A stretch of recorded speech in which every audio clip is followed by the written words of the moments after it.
Olá, meus amigos, estamos aqui ao vivo pelo Instagram e também pelo Facebook. Aqui no Instagram, aqui no Facebook, né? Aí vocês me dão o feedback aí de como é que tá a transmissão, tá? Deixar aqui algumas notificações para que a gente possa iniciar o nosso bate-papo, tá certo? A gente possa dar início à nossa conversa e a gente possa tirar as dúvidas, trocar as ideias, colocar o papo em dia. Por favor, coloca aí o link da transmissão no grupo. Só pegar aí, entrar no Face.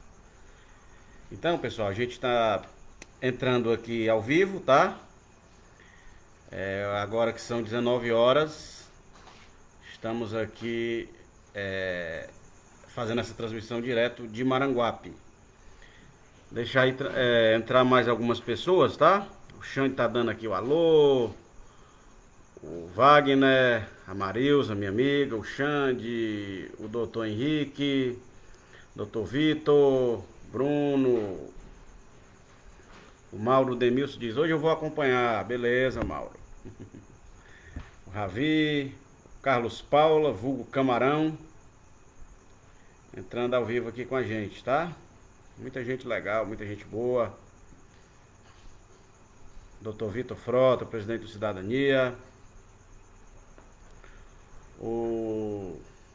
Agora eu tô sem o feedback aqui a Mona Lisa Gurgel, a Jéssica, bora meu prefeito, bora. E a Ilani Custódio, oi Ilani, tudo bem? Grande amiga aqui também da sede de Maranguape. Ana Gleice, o ilustre representante do Bombeiro Militar do Ceará. Pronto, estamos aqui ao vivo no Face e no Instagram. Vê se tu consegue só botar aqui pra eu olhar a transmissão, que eu não tô conseguindo ver. Aí tá aqui. Eu tava aqui. Certo, que eu não estava conseguindo ver os comentários. Bem, meus amigos, muito boa noite. Boa noite a todos e a todas que aqui estão conosco. Nessa noite do dia 9 de junho de 2020. Hoje, uma terça-feira, a gente está aqui juntos conversando acerca de Maranguape, do Brasil, da política local, né, e também das políticas públicas nesse momento. Vamos lá, só ajustando aqui a transmissão do Face, tá, pessoal?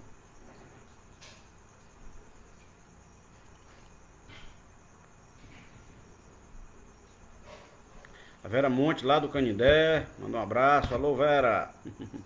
Bem, o Mauro já avisa aqui. Eu sou filho de Maranguape, mas moro em Fortaleza e pretendo voltar para servir na minha terrinha. Certeza, Mauro. É muito importante essa turma que sai e quer voltar para poder servir a sua cidade, né? Algo muito valioso e muito importante. E a cidade precisa. A mamãe da Acta diz, cuida, só vai da Átila. Opa, um abraço.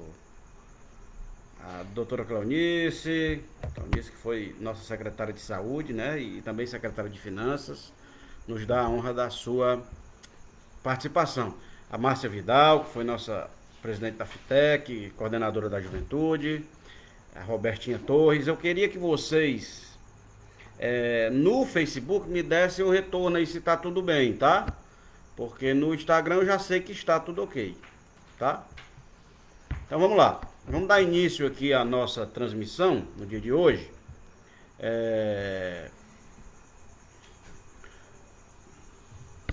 Para conversar um pouco, já tem algum tempo que a gente não bate um papo, né? Não conversa.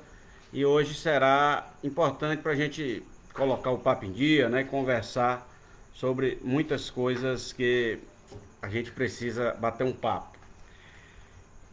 Eu quero iniciar, pessoal, a pedidos, né? Antes de qualquer coisa, eu acho que esse é até um dever meu, prestar esclarecimentos e dar um retorno às pessoas, porque muitos amigos me pediram isso, acerca da minha situação jurídica e política desse momento, né? O Brasil começa a viver um momento de reabertura. Meus amigos, a transmissão do Facebook está dando um probleminha. Eu quero pedir licença aqui, a gente está aqui num pico bem legal no Instagram. Quero pedir licença aqui a vocês do Instagram, que eu vou sair e vou voltar rapidamente, tá? Só para eu ajustar aqui do Face. É rapidinho, no instante.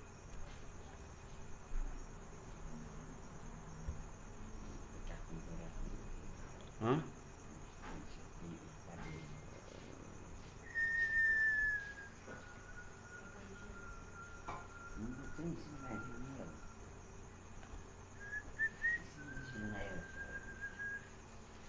Ver aqui, essa de pensar que estamos juntos, que estaremos juntos no final.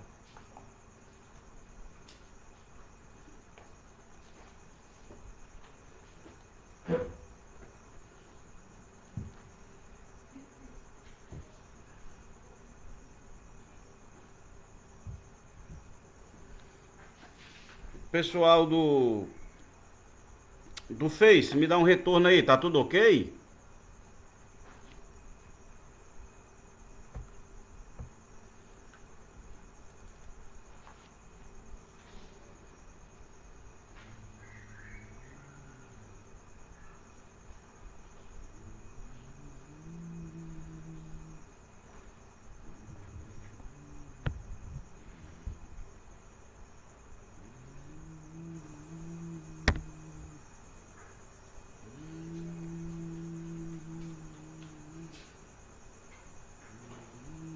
Pronto, voltamos aqui, estamos ao vivo pelo Instagram e acredito que pelo Facebook, né? Que eu não estou tendo o retorno aqui das pessoas que estão nos assistindo no Facebook, tá? Então, de toda forma, a gente vai tocando o barco aqui no Instagram, porque tem muita gente aqui ligado com a gente no Instalove. Bem, meus amigos, eu vou iniciar deixando aqui uma boa noite a todos, desejando aqui a todos que tenham aí uma noite bem legal. E aí eu tô tentando só retomar aqui no Face, tá? Pronto, ok. Vamos lá. Então eu quero agradecer primeiro as manifestações de apoio que têm sido muito grandes aqui no Instagram, né? Muita gente entrando, dando seu alô, dando seu ok. Eu agradeço muito as pessoas que estão aqui com a gente, sobretudo no Instagram e também aqui no Facebook. Bem, a minha primeira palavra hoje, a pedido de alguns amigos que nos pediram, o Gilvan disse que está tudo ok, né? O Gilvan disse mais cedo aí, eu e minha velha mania de que estaremos juntos no final. É verdade, Gilvan. Estamos sempre juntos, né? Sou muito grato pelo seu apoio, tá? E pela sua gentileza, né? De sempre estar prestando esse apoio e essa solidariedade a nós. Bem, a primeira palavra é de esclarecimento, porque nós estamos vivendo um momento, meus amigos, onde há muitas notícias falsas sendo espalhadas, né? Aquilo que se convencionou chamar de fake news. A gente tem a mania de importar os dizeres americanos, né? Fake news é notícia falsa, né? É a mentira, é aquela mentira que a gente normalmente escutava em eleições, etc.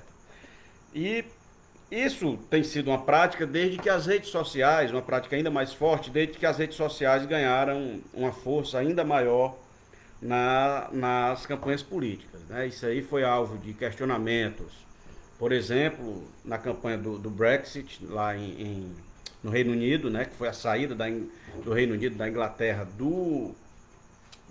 da União Europeia. Dizem que houve, né, um esquema lá envolvendo a empresa na captação de dados, então para formar um exército e para espalhar notícias para aquele exército específico. No Brasil há ações eleitorais em curso exatamente nesse sentido também. E aqui em Maranguape isso não é diferente, né? A gente conhece aí pelo menos 2 ou 3 grupos que trabalham muito com essa questão de fake news. De um tempo para cá, começou a se espalhar uma história, né, de que eu estaria inapto, que não poderia ser candidato, o que não é verdade, né? Até espalharam alguns documentos com timbre do TCE, o que é fato, que eu não tenho nenhuma conta desaprovada pelo TCE, muito menos pela Câmara. De fato, a Câmara é o órgão que, no final, tem o poder de dizer se a conta do prefeito foi aprovada ou foi desaprovada, né? Quem julga no final é a Câmara. Mas nem sequer no TCE, Tribunal de Contas do Estado, minhas contas foram julgadas, muito menos desaprovadas. Eu não tenho qualquer desaprovação de contas, tenho inclusive certidões, eu tenho quase que diariamente eu tiro certidão. Aqui, essa aqui é a atual, é de hoje, vocês podem ver aqui a emissão no dia 9 de junho, tá? Onde diz que não consta nenhum tipo de prestação de conta desaprovada com o meu nome. E logicamente, judicialmente também não tenho nenhum impedimento, estou totalmente apto a concorrer a qualquer cargo público que eu deseje concorrer, né? Lamento que essas pessoas, em vez de mostrar trabalho, fiquem tentando espalhar mentiras, boatos, em vez de aparecer pelo trabalho e pela relação com a população, procuram aparecer, infelizmente, pela mentira, pela fake news, pelo jogo rasteiro, pelo jogo baixo, de tentar mudar a cabeça de alguém. Eu tenho a opinião de que as pessoas, você não muda a cabeça de ninguém assim com um estalar de dedos ou com uma notícia falsa, né? Ainda mais quando as pessoas hoje têm mecanismo de checar isso. O que é fato é que eu não tenho nenhum impedimento, nem administrativo, nem judicial, estou apto a concorrer a qualquer cargo que eu tiver interesse de concorrer, e essa é a realidade, essa é a verdade, e lamento que algumas pessoas estejam agindo sorrateiramente no sentido de desvirtuar e derivar da verdade. Mas também não acho ruim isso, porque é uma oportunidade que eu tenho de explicar isso para a população, e na hora certa, na hora em que esses documentos tiverem que ser apresentados, né, na hora de convenção, de eleição propriamente dita, a gente tem a condição de apresentar e de provar, mostrando quem é que está com a verdade, quem é que está com a mentira, né? Então, esse é o primeiro esclarecimento que eu queria deixar aqui para vocês, que algumas pessoas me procuraram devido a essas postagens, né? Alguns até aflitos e perguntando se havia alguma modificação, e eu quero deixar claro aqui abertamente para vocês, todos sabem que como prefeito eu procurei dar o meu melhor, enfrentei problemas assim tremendos, mas sempre agi com transparência, né? Essa foi uma característica minha, sempre, além de adotar pessoalmente a transparência como método de ação, eu levei a transparência para a gestão, para tentar levar essas informações às pessoas que precisassem delas. E assim estou fazendo nesse momento, e quero abraçar a todos e tranquilizá-los no sentido de que esses caras vão ter que coçar muito os dedos para digitar muita mentira para tentar mudar a cabeça das pessoas, porque não se muda a cabeça das pessoas da maneira como eles estão querendo fazer. Inclusive, eu estou levantando informações, depois eu trago isso mais a fundo. O negócio aqui em Maranguape é mais profundo do que a gente imagina, né? Esse gabinete do ódio que a gente está vendo aí, aqui em Maranguape já tem uns 2 instalados, na hora certa a gente vai dar publicidade aí, se for preciso levar até a justiça. O segundo ponto, meus amigos, que eu queria abordar hoje é finalmente o município recebeu aquele recurso de apoio à Covid-19, né? Maranguape, eu não vi os registros de hoje, mas as informações que a gente tinha de ontem, Maranguape tinha cerca de 60 óbitos até ontem, né? tinha quase 10% dos casos totais eram óbitos, ou seja, tinham, né, cerca de 600 casos, se eu não me engano. É um dado preocupante, é um dado que nos faz refletir e solidarizar com todas essas pessoas. Eu já venho alertando há algum tempo que é momento de união, não tenho dúvida, mas o município deixou a desejar nas políticas de enfrentamento à Covid-19. Mas hoje, finalmente, o município recebeu os 2.600.000 reais da primeira parcela. Serão 4 parcelas iguais de 2.664.033 reais e 65 centavos, o que vai totalizar no final mais de 10 milhões de reais, né, para o combate, quase 11 milhões de reais, somente para as perdas que o município teve e uma parte para o enfrentamento da Covid-19. Esse recurso, eu quero sugerir, pode servir, por exemplo, para o pagamento de profissionais. A gente sabe que o Sindicato dos Médicos denunciou na semana passada que o município está em atraso com o pagamento dos seus médicos, de muitos dos seus médicos. Depois disso, os enfermeiros vieram à tona e também reclamaram da falta de pagamento. Então, esse recurso também pode servir para pagamento de profissionais de saúde. É uma das rubricas para onde ele pode e deve ser destinado. O restante, ele pode ter destinação livre, ele entra no caixa da prefeitura. Por quê? Porque ele é uma espécie de compensação pelas perdas que o município teve neste período. Por quê? Porque a renda do município, meus amigos, ela depende muito da economia, né? Aliás, quase 100% desses recursos são vinculados totalmente à atividade econômica. Quem sustenta o governo são os cidadãos e a atividade econômica.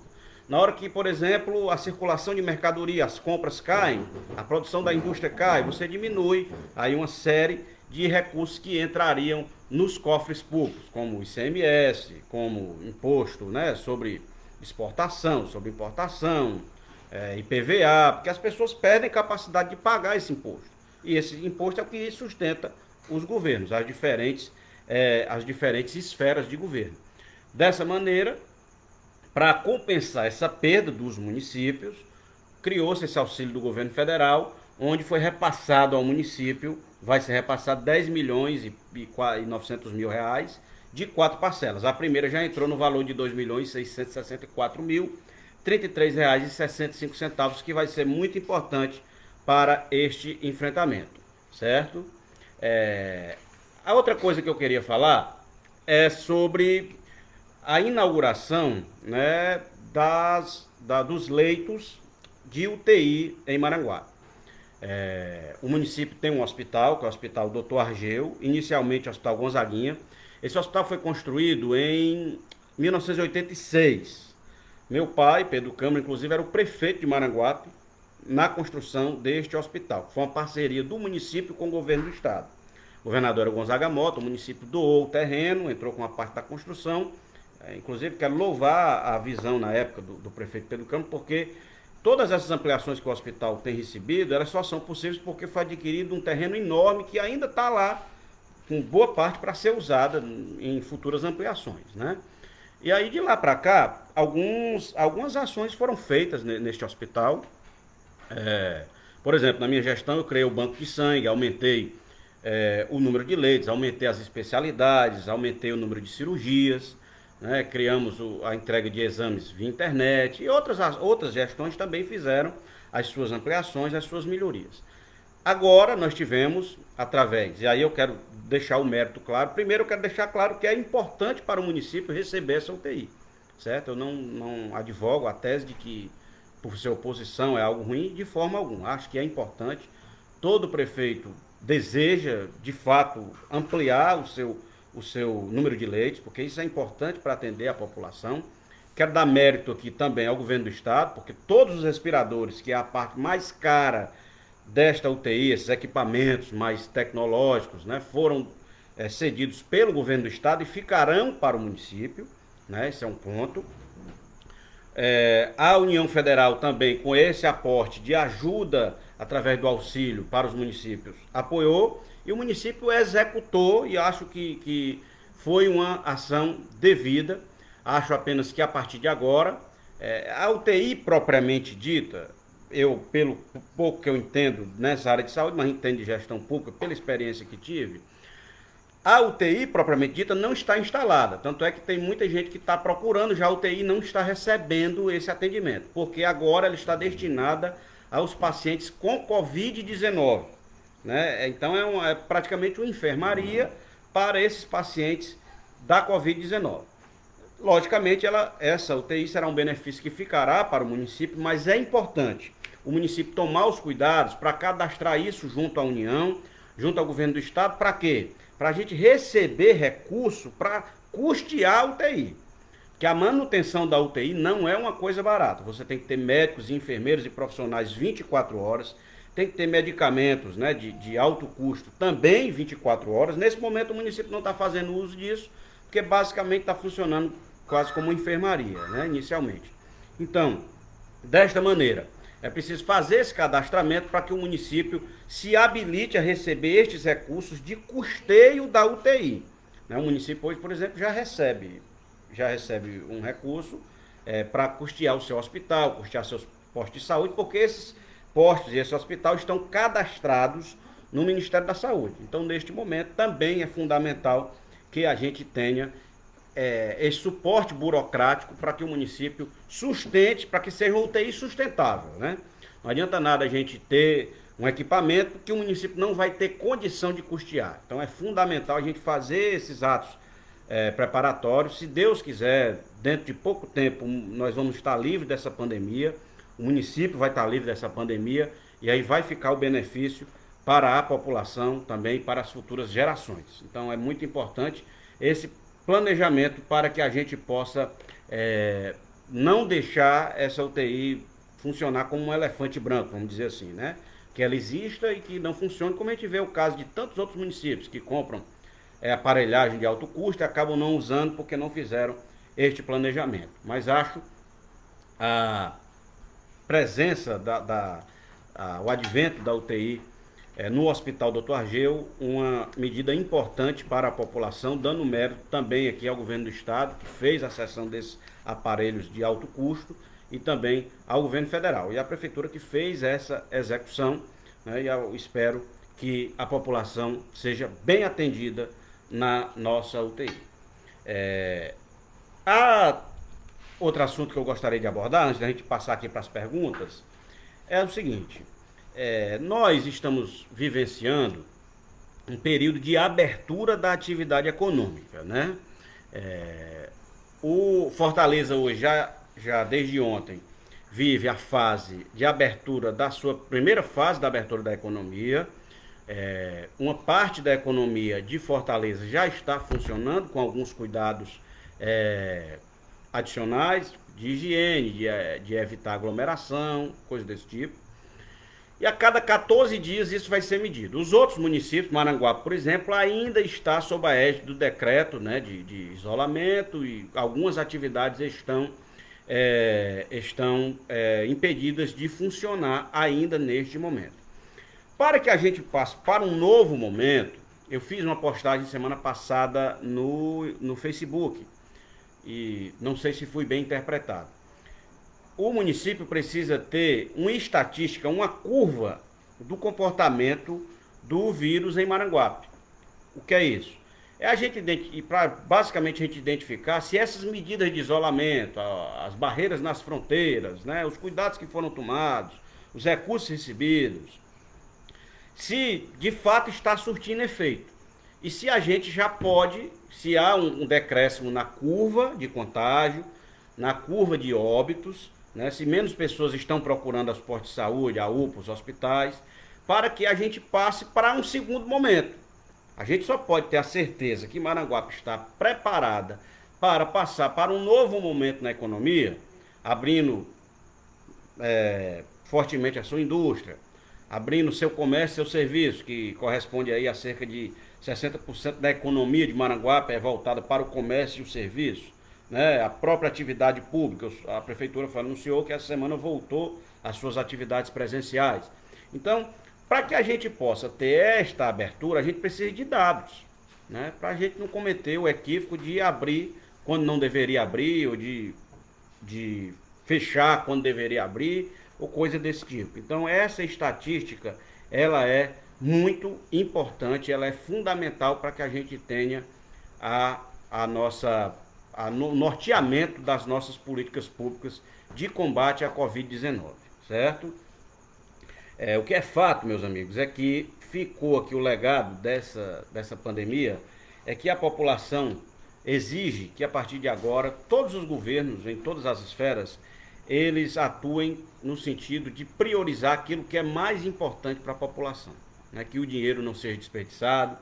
Essa semana eu vi, por exemplo, algo que eu não achei interessante. A prefeitura licitou por 180 mil reais e alguma coisa, uns quebrados, aqueles toldos que estão ali no centro da cidade, né? E isso com dispensa de licitação, motivando pelo fato de haver a Covid, né? Que seria para cobrir os túneis de desinfecção, etc. Que eu achei que foi uma medida, né, temerária, que não foi uma medida econômica e foi uma medida que poderia ser dispensável, né? Uma medida, a meu ver, dispensável. Então, desta maneira, a partir de agora o povo vai ficar sempre de olho nestas situações. A prefeitura, desde que iniciou a pandemia, fez 14 dispensas de licitação. Ela declarou o estado de calamidade pública e para comprar, para adquirir, para contratar, ela dispensou 14 processos licitatórios. Então, tudo isso tem que ser bem visto, tem que ser bem analisado, pesado e medido, para que isso não seja só um instrumento para facilitar algum tipo de mal feito, né? Isso é muito importante que a população fique de olho, tá? Meus amigos, antes da gente passar aqui para algumas perguntas, eu queria anunciar aqui hoje uma coisa. A gente não está podendo ainda fazer encontros presenciais, não está podendo gerar aglomeração. Desta maneira, a gente está criando um mecanismo de encontros pela internet, através de aplicativos. A gente tem os aplicativos que a gente usa para fazer reuniões, né? As empresas estão utilizando isso, a gestão pública está utilizando isso, que são os aplicativos tipo Zoom, Google Meet, né? São aplicativos, o Skype, que é o mais antigo e mais festejado, onde a gente pode juntar, alguns a gente junta até 120 pessoas numa mesma conferência, numa mesma tela, para a gente trocar algumas ideias. Como a gente não está podendo fazer aglomeração, nem participar de aglomeração, a gente está criando esta metodologia para quê? Para ouvir a população, ver como é que está, ver o que é que estão achando.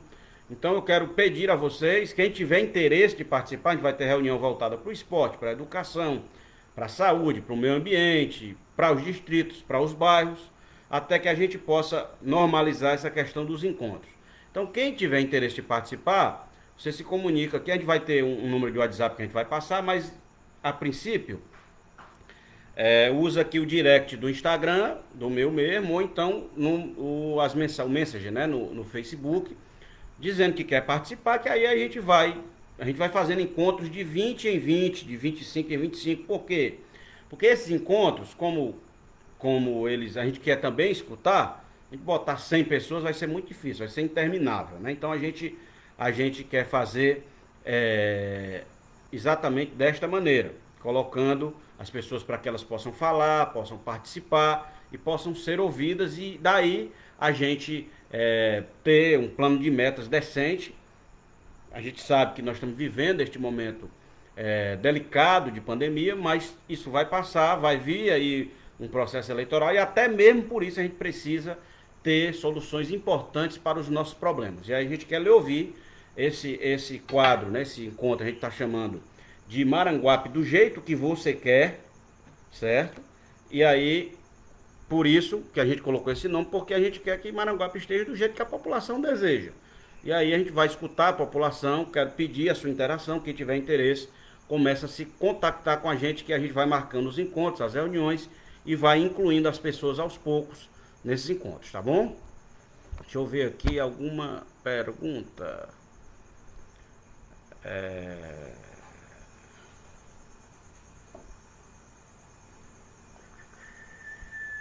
Muita gente aqui entrando.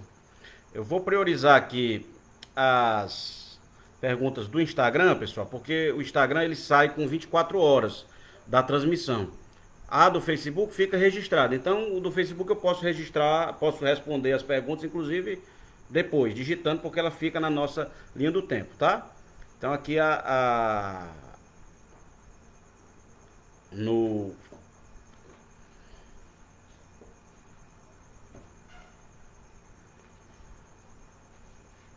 Jojo Viana pergunta: fala aí por que os vereadores votaram contra a investigação sobre, ele falou subfaturamento, eu acredito que é ser superfaturamento na compra dos túneis de desinfecção. Bem, eu não sei quais foram os vereadores que votaram contrários, mas quero deixar claro que eu sou a favor da transparência. Eu acho que nesse momento é importante que a população tenha acesso, porque todo mundo está muito sensível, né? Esse é um momento muito delicado, as pessoas estão cada dia mais sensíveis, mais nervosas, e aí a gente precisa de fato ter o máximo de transparência, né? Acho que independentemente de ser pedido, dos vereadores aprovarem, esse é um ato voluntário. Hoje não existe mais esse negócio de você precisar pedir. A prefeitura, pelo princípio da informação, tem que disponibilizar essas informações. Eu inclusive sugeri na live passada que a prefeitura deveria criar uma página específica só sobre essa questão da Covid-19.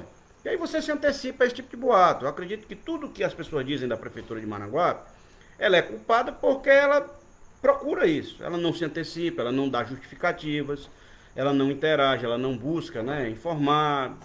E aí fica muito difícil para as pessoas fazerem qualquer tipo de defesa. A Cláudia Vasconcelos: reforços, os enfermeiros estão atrasados. É verdade, eles estão reclamando disso, enfermeiros de município. O Eduardo Gugel, ex-prefeito, a quem abraço: estranho essa obsessão pelo anonimato desde muito tempo. Maranguape merece um prefeito franco e autêntico. É verdade, ele está se referindo provavelmente a essa questão das fake news, né, do gabinete do ódio, da desinformação, né?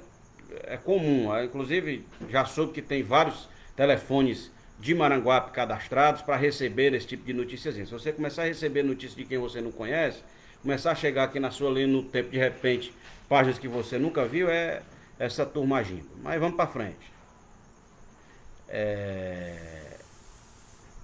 A Maria Cleonice Caldas: sugiro que façam como fiz em Guaiúba.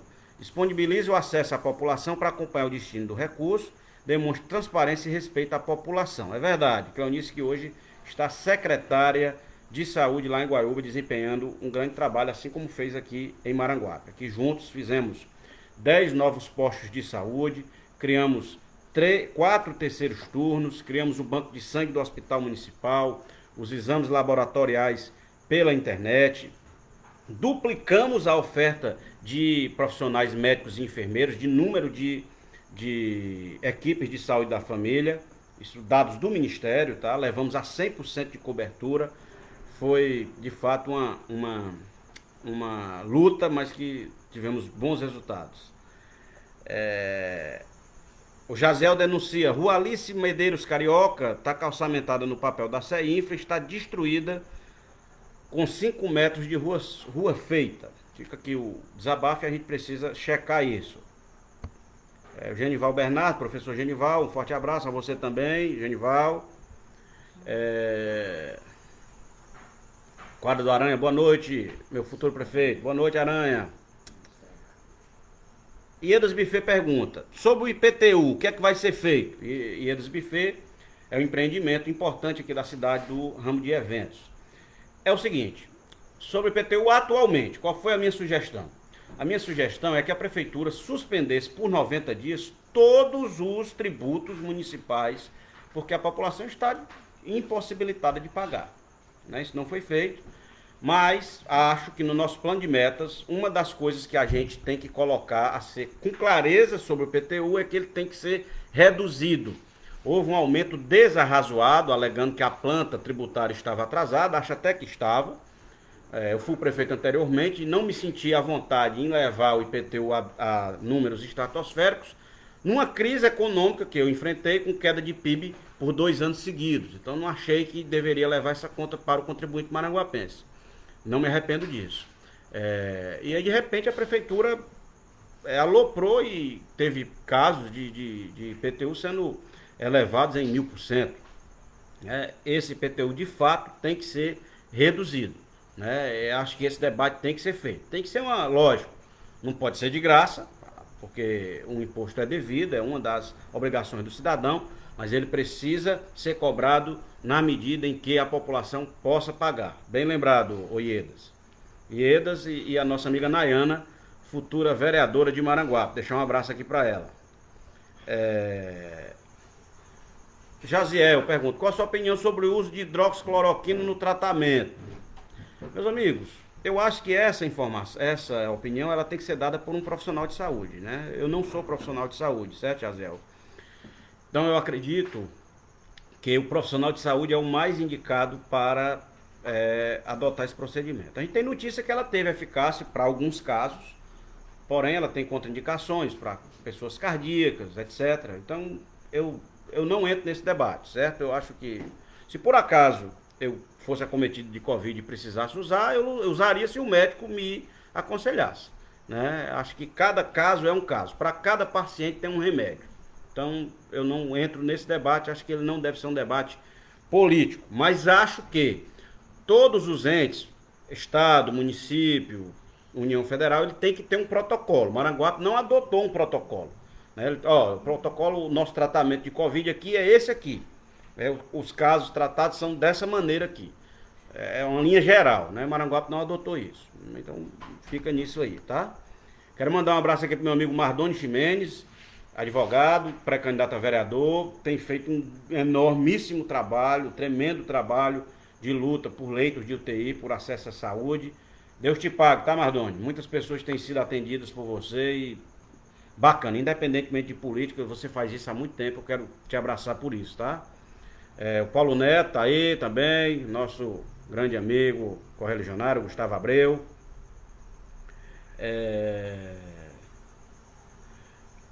Vamos lá. A Cláudia Vasconcelos lembra, tem 50 mil bolos e 40 mil hambúrgueres, o que você acha? Acho também, nesse momento, principalmente, totalmente dispensável e desnecessário. Acho que a prefeitura pode passar sem isso. Totalmente descabido isso aí. Vamos aqui, outra pergunta. O Rones alerta aqui. Estou trabalhando pelo Meet. Esses aplicativos que eu falei aqui, tá, pessoal? O Jaziel pergunta, as eleições vão ser mesmo nos meados de novembro e dezembro? Importante pergunta. Meus amigos, sobre eleição, eu acho, essa opinião, se vocês pegarem algumas palavras minhas passadas, já foi nesse sentido. Eu acho que a decisão de eleição ou não eleição, ela tem que ocorrer agora no início de julho. As convenções, elas acontecem de 20 de julho a 5 de agosto. Então, no início de julho, o Congresso deve se reunir para identificar se há condições de haver eleição em outubro ou não. O TSE já decidiu que as convenções podem ser virtuais. Ou seja, em vez de ter aqueles encontros que se faziam aqui no SESI, no Maranguape Clube, faz só virtualmente, cartorialmente, as pessoas assinam a ata e escolhem os candidatos de cada partido. O TSE já decidiu isso. Ou seja, em julho não precisa ter aglomeração. Segundo ponto, a aglomeração seria necessária apenas no dia 16 de agosto, onde as eleições começariam. Então, eu acho que no início de julho o Congresso deve se reunir com o Ministério da Saúde, com o TSE, identificar se as previsões para, sobretudo, setembro de permanência da pandemia entre nós. Se houver essa permanência, não vai ter condição de ter eleição em outubro. Se houver, de fato, né, se conseguirem debelar, se houver uma projeção de debelar esta pandemia, o surto no Brasil, nos meses de setembro, fim de agosto, aí eu acho que pode ser possível, pode acontecer a eleição a 4 de outubro desse ano, como está previamente estabelecido. Né? Mas é uma decisão para ser tomada com muito cuidado, tá, Jaziel? O fato de eu ser pré-candidato não me leva a ter um desespero para ter eleição em outubro, não. Eu acho que a saúde das pessoas tem que ser preservada.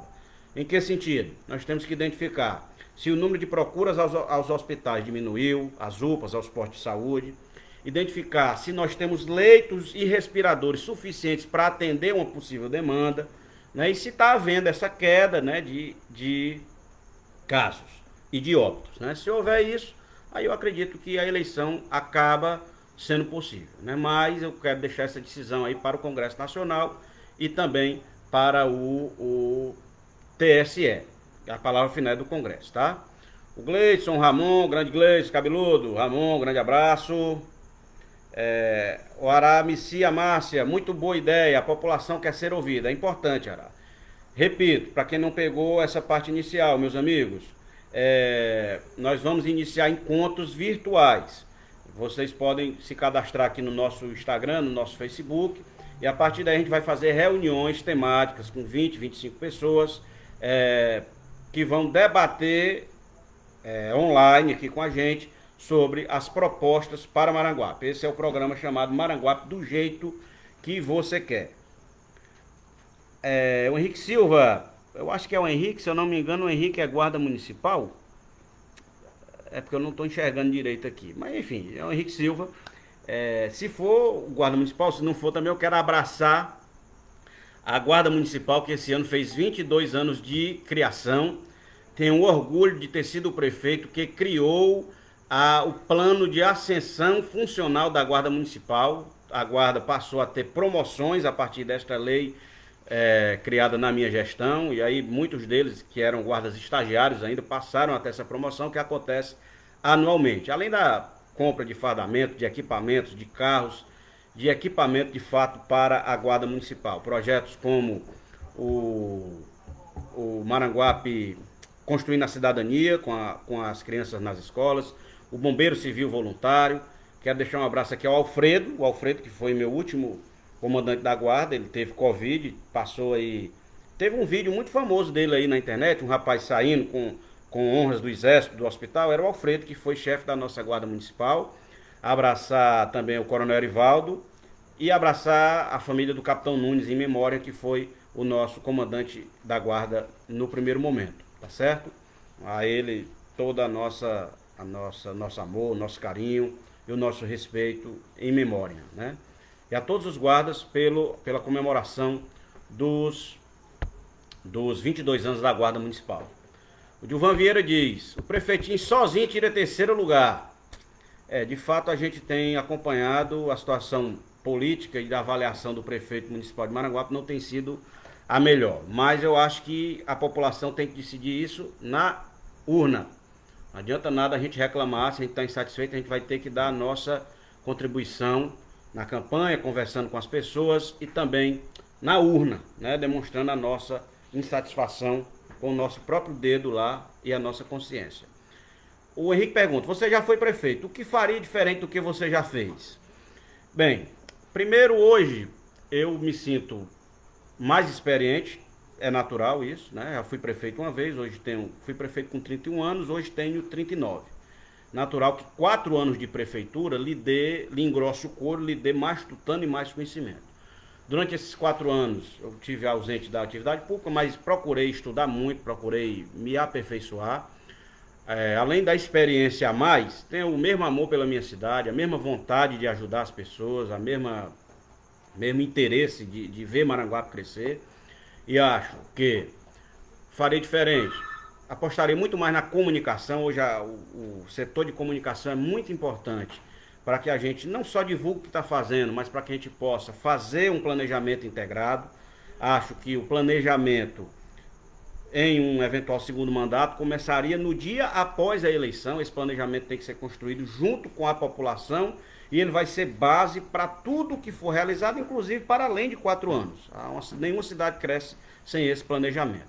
Além disso, acho que há necessidade de acompanhamento mais de perto das ações do município. Há que ter uma centralização ainda maior para que a gente não seja pego de surpresa e a população possa cobrar com mais cuidado, certo? E uma coisa que eu digo, pode até parecer estranho, mas hoje, com muito sacrifício, eu aprendi a também dizer a palavra não. Um gestor não pode dizer só sim.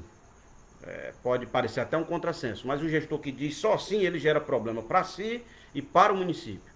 A gente tem que aprender a dizer não e dizer por que está dando não. E a nossa Bíblia, a nossa, nossa base para isso é a lei, né? Então acho que eu sou um homem de um coração muito grande, reconhecidamente de um coração grande, e dizer sim a tudo nem sempre é a melhor saída, né? A gente às vezes tem que tomar algumas medidas até mais duras, mas elas são para o interesse público, são para o bem comum. Às vezes você vai desagradar uma pessoa, mas vai agradar toda uma coletividade. Eu acho que esse aprendizado eu tive na minha primeira gestão, e a gente só aprende quando a gente passa por lá, né? Acho que para um homem como eu, que tenho 39 anos, o fato de ter sido prefeito é até um ponto positivo.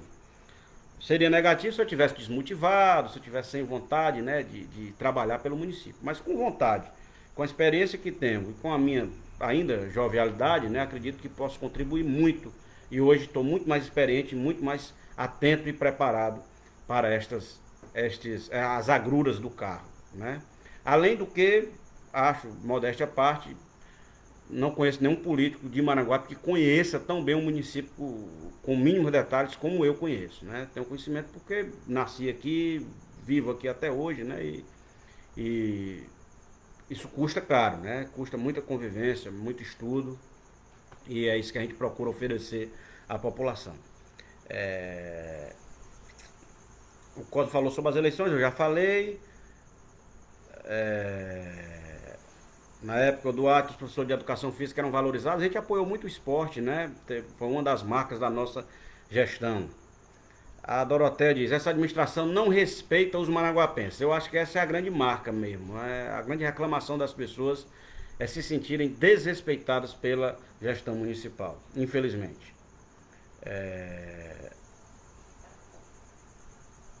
Rogério Moraes lembra da luta pelos asfaltos no Parque São João. É verdade, Gerinho. Gerinho, pré-candidato a vereador pelo Solidariedade. E nós juntos fizemos aí, junto com o Dr. Clepson e outras lideranças mais, fizemos o asfalto aí no velho Parque São João. O mundo não será mais o mesmo, pergunta o Mauro Demilson.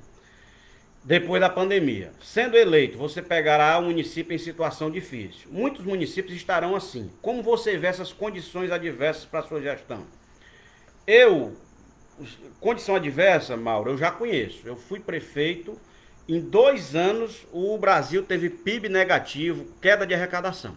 Então eu sei o que é governar com transparência na crise. E mais, agora o município está passando por uma crise, mas está recebendo apoio do governo federal, né? Eu recebi o município, né? Tive um problema seríssimo financeiro do município, crise política, queda da presidente Dilma no meio do mandato, onde a gente tem todos os convênios da prefeitura praticamente com o governo federal, e uma crise hídrica, uma seca assim infeliz e sem precedentes, a maior dos últimos 100 anos. Fiz isso sem nenhum aumento de arrecadação e fiz isso sem milagre, procurando conversar com as pessoas, fazer política, ouvi-las, respeitá-las, né? E acho que o principal mote que a gente tem que ter nesse momento, Mauro, é gastar com o que é necessário. O Antônio Câmara Júnior, que está aqui presente, a gente bateu um papo esses dias e isso foi muito bem tratado na nossa conversa. Não existe mais desperdício, não há como mais a prefeitura desperdiçar dinheiro. A gente só pode gastar com o que é necessário.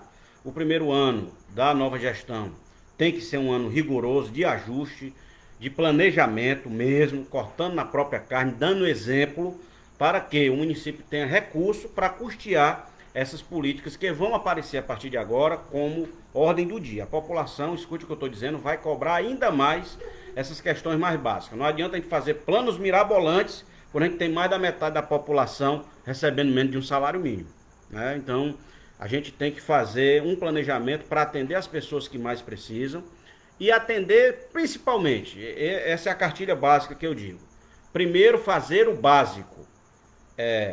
Saúde funcionando, médicos, medicamentos, profissionais de saúde, postos completos, merenda escolar, bom ensino, rua limpa e iluminada. Esse é o kit básico e os serviços funcionando. Depois a gente vai para o planejamento maior, que é de investimento na retomada da economia. E essa retomada também não pode ter plano mirabolante nem promessa promessa furada, como foi a do prefeito de trazer Delphi e Vicunha, quando ele sabia que não ia trazer. Tem que ter um planejamento concreto, principalmente para apoiar os que já estão aqui. Se a gente não apoiar os que estão aqui, eles vão fechar. Né? O primeiro passo tem que ser apoiar os pequenos e médios e grandes que estejam aqui, para que eles possam ampliar a sua carga de emprego e na sequência a gente vai buscar outros investimentos. Ou a gente salva essa turma que já está aqui, faz campanha para compras serem feitas aqui em Maranguape, para aumentar o dinheiro circulando na cidade. Se a gente não fizer isso, Maranguape vai entrar num colapso. Né? Então eu acho que esse deve ser o nosso mote principal. Realmente o mundo não vai ser mais o mesmo e as gestões também não. E as gestões têm que olhar para o que é mais premente e mais importante. É essa a minha visão, certo? O Gerinho manda um abraço aí a todos do Parque São João. A Rita Belarmino, boa noite, Rita. Eu não estou conseguindo ver todas as perguntas, tá? O Clebson Marques diz, vamos retornar ao posto de saúde do Parque Iracema. Esse é um ponto importante. Eu deixei, acho que mais de 80% construído, o posto do Parque São João. Comprei o terreno e consegui os recursos do Ministério da Saúde. Foi construído. Mas o que é que aconteceu? A prefeitura fechou o posto do Parque Iracema. São 2 bairros vizinhos, mas 2 bairros enormes. Né? Então, a população deu com a mão, a prefeitura deu com a mão e tirou com a outra. Construiu o posto do Parque São João e retirou o posto do Parque Iracema. Então, no nosso planejamento, a gente já esteve conversando com algumas pessoas do Parque Iracema. Vocês que são pré-candidatos a vereador também no Parque Iracema, converse com essa turma. A princípio, a nossa ideia deixa o posto do Parque São João funcionando, porque foi uma conquista, mas volta o atendimento do posto do Parque Iracema, que é um bairro histórico e não pode também ficar sem atendimento médico. Né? Um abraço, Nilo Lopes. A Vida Abundante pergunta, vem para prefeito? Oficialmente a gente não pode dizer isso ainda, porque a gente só pode se declarar depois das convenções, tá? A Vida Abundante é um Instagram de um negócio, né? De uma empresa, provavelmente. Então, a gente não pode se declarar candidato só após convenção. Hoje eu sou pré-candidato, certo? E há uma tendência para que essa candidatura se concretize e a gente divulgue as nossas ideias para a população, para que a população escolha, tá? O Arthur Abreu manda um grande abraço, grande Arthur Abreu, grande militante do meio ambiente. Juntos construímos a EITA, que foi fechada pela gestão municipal. A gente comprou a antiga floricultura, né? Fizemos um convênio com a UES para que ser o grande laboratório de serras do Ceará, com pesquisadores, inclusive do exterior, já agendados. Mas infelizmente hoje a nossa EITA virou um depósito de inservíveis e de cadeiras velhas. Agora que a gente comemorou o Dia do Meio Ambiente, né? Ficou muito complicado. Na sua futura gestão, o Lauriston pergunta. O Lauriston pergunta, na sua gestão, papel de modernização das ferramentas de educação, como o caso do EAD, como uma futura gestão poderia ampliar o acesso ao conhecimento? Bem, eu, como prefeito, ampliei os laboratórios de informática e bibliotecas. O ensino à distância hoje enfrenta só uma dificuldade principal, pelo que eu vi, é o acesso dos alunos à internet em casa. Né? Os alunos têm dificuldade de ter pacote de dados, de ter internet, muitos deles não têm acesso, e aí isso dificulta o acesso à população. Mas acho que essa é uma realidade, né, Lauriston? Hoje, principalmente para os profissionais trabalharem à distância. Acho que a gente pode fazer uma experiência aos sábados, quem sabe, né? Mas acho que não dá para substituir ainda o ensino presencial. O Marlison pergunta, gaiatamente ele pergunta, e os 8 mil votos, kkk, de rejeição? Primeiro, não foi 8 mil votos, foram 6 mil e alguma coisa. Segundo, não foram 8 mil votos de rejeição. Ao contrário, eu tive 27 mil e alguma coisa de votos. Então não considero a rejeição, eu considero os votos que eu tive. 27 mil votos é muito voto. É muita coisa, onde eu estava enfrentando quase todas as lideranças políticas juntas de Maranguape, que se uniram, né, naquele momento para me enfrentar. E não me sinto decepcionado de forma alguma. Foi uma votação estupenda, sou muito grato pelos votos que tive e não tive perda com isso. Acho que quem perdeu mais com isso foi Maranguape em ter eleito esse rapaz que está aí. perder por isso aí, é melhor perder de 7 do que viver de 4. Pode ter certeza disso. Parabéns pelo que você fez por nós da Tabatinga, pelo programa Mais Médico no turno da noite no interior. Foi, nós criamos o terceiro turno na Tabatinga, construímos o posto do Jereraú, né? Reformamos o calçadão, criamos obras de pavimentação, de drenagem, né? Levamos programas sociais como Mulheres em Movimento, como Quintal Vivo, trabalhamos bastante. E além das creches de tempo integral, né? Criamos a creche Bergson Luan, que funcionava em tempo integral. Foram 18 creches de tempo integral no município de Maranguape. Certo, e outra coisa que eu queria apontar antes de passar para outro assunto, acho que além de dinheiro, acho que o principal fator para a vitória do prefeito atual não foi dinheiro, pessoal. Foi de fato as mentiras que ele contou em campanha. Né? O cara que subiu no palanque, disse que ia trazer Delphi, ia trazer Vicunha, ia fazer regional, ia fazer um grande programa de saneamento. As pessoas que nem o conheciam passaram a acreditar. Ele estava respaldado por muitas lideranças e isso facilitou, né, aquele momento eleitoral. Mas isso são favas passadas, águas passadas e elas não movem moinhos, né? Agora nós vamos para uma outra eleição e com certeza eu tenho a plena consciência disso. Não tenho bola de cristal, mas uma coisa eu tenho certeza: o povo de Maranguape vai dar a resposta à altura às mentiras que o senhor João Paulo Xerez contou para eles, para ganhar os seus votos em 2016. Pode anotar o que eu estou dizendo. Ele receberá a resposta na exata medida das suas mentiras e do seu desrespeito à população. Disso eu não tenho a menor dúvida, porque converso com as pessoas e sinto, certo? E sou bem tranquilo quanto a isso, porque a população de Maranguape é consciente dos seus deveres e dos seus direitos e fará jus a essa sua importância histórica. Contra esse rapaz que sujou o nome dessa cidade, que é uma cidade de filhos tão honestos, tão decentes e tão ilustres, né? Nos quais ele não se enquadra porque ele não é filho de Maranguape, né? Não tem um amigo de infância em Maranguape, nunca estudou na cidade, nunca morou na cidade, não tem relação nenhuma na cidade. Tem que ter meia dúzia de babões para defendê-los à custa do dinheiro da prefeitura, para que tenha alguém o respeitando e o defendendo. Essa é a pior decadência que um político ou um cidadão pode ter. A Raeli, padrinho lindo, obrigado. Lindo fica por sua conta, né? Tô meio estragado da lagarta já. Vamos lá. Vamos passar para mais uma pergunta.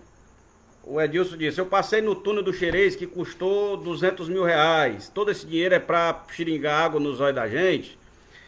Bem, sobre isso aí é importante esclarecer, né? Os túneis de desinfecção, pelo que eu vi, parece que estão em torno de 25 mil reais. Certo? 25 mil reais. E os toldos é que foram 180 mil reais. Aqueles toldos para cobrir, né? Complicado. Você foi um prefeito que investiu no esporte. Como seria na segunda gestão? Eu investiria ainda mais. Eu acho que, além do investimento no esporte, a gente precisa dar funcionamento ao Centro de Iniciação ao Esporte, que foi conseguido na minha gestão, ali vizinho ao Estádio Moraizão, e ampliar para outras atividades. Eu acho que a gente tem que criar uma liga desportiva. Um prefeito sozinho não faz nada, meus amigos. A gente precisa ter o apoio da sociedade. Como é o apoio no esporte? Eu acho que a gente tem que criar uma liga com representantes de todas as modalidades e a gente ver que tipo de apoio pode ser dado para não ficar só no futebol, né?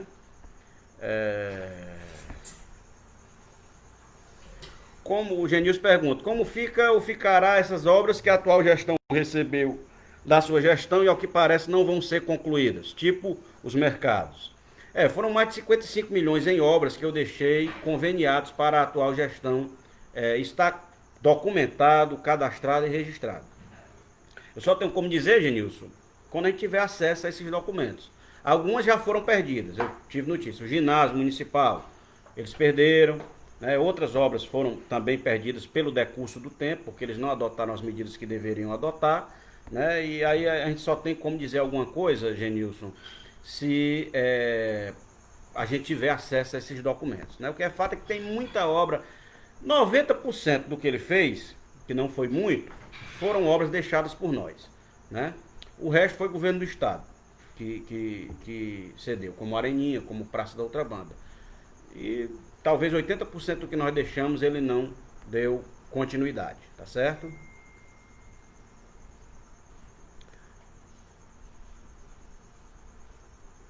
A Kelzinha diz: minha família toda votou no Xerez. Hoje todo mundo comenta que foi o maior arrependimento.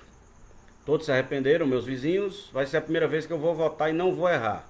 Vou votar em você. Muito obrigado. Esse é o tipo de depoimento que responsabiliza ainda mais a gente, né? Muito obrigado, Kelzinha. A Paula lembra uma coisa importante. Em vez de trazer, ele deixou ir embora Cefaz e o Cine. A perda do Cine e da Cefaz foram cruciais para a perda de serviço, de emprego e de autoestima da nossa população, né? Nós vamos ter muito trabalho para reconstruir o que nós perdemos. Além de trazer novas coisas, tem muita coisa que a gente retrocedeu nesses 4 anos, infelizmente. Vamos lá. Eu vou encerrando por aqui, tá?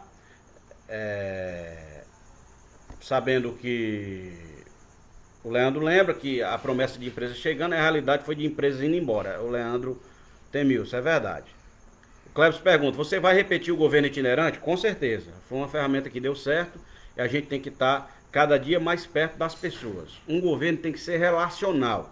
Uma das ideias que eu tenho é criar os territórios de Maranguape, onde a gente vai criar conselhos por bairro e por distrito, com representantes da igreja, do esporte, das associações, dos profissionais de saúde, profissionais de educação, líderes evangélicos, líderes católicos, empresários, comerciantes, em todos esses bairros e distritos, onde a gente vai acompanhar, além de fazer o planejamento, a gente vai acompanhar, monitorar a atuação da prefeitura nestes locais. Isso é fundamental para o sucesso, é mais importante do que qualquer obra, porque a gente vai escutar direto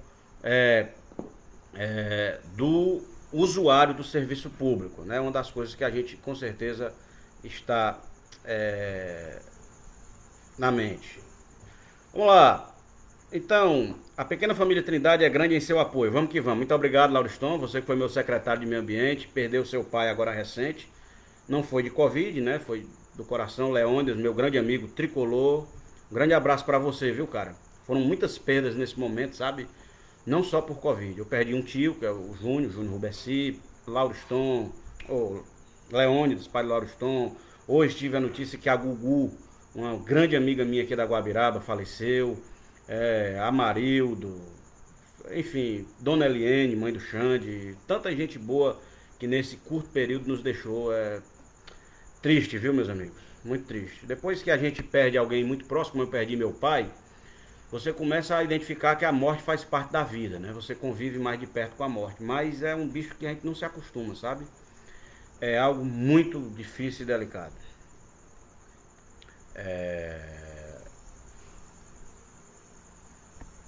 Vamos lá, vamos encerrar, pessoal. Muita pergunta aqui, cara, muito legal. Muito interessante, gostei muito da interação, mas essa aqui é muito boa. O Alexandre é pré-candidato a vereador. O Alexandre não é do meu partido, mas é um cara que eu tenho muito respeito por ele, da Ladeira Grande, é militar. Boa noite, amigo. O que você considera mais importante? Um plano de governo ou um plano de município, com base no plano diretor, que atualmente está desatualizado? Muito importante. O mais importante é um plano de município. É por isso que eu falei, Alexandre, que ele não pode ser um plano de 4 anos. Porque isso não quer dizer que o prefeito vai passar mais de 4 anos, não. Mas quando o outro prefeito assumir, ele tem que ter um planejamento de no mínimo 8, 10 anos do que vai ser realizado. Metas a serem conseguidas, né, objetivos a serem conquistados, gestão por objetivos. Sobre o plano diretor, eu só divido de você nesse aspecto. O plano diretor, na minha opinião, ele é um plano urbanístico. Ele, que também tem um componente econômico, mas ele é mais urbanístico.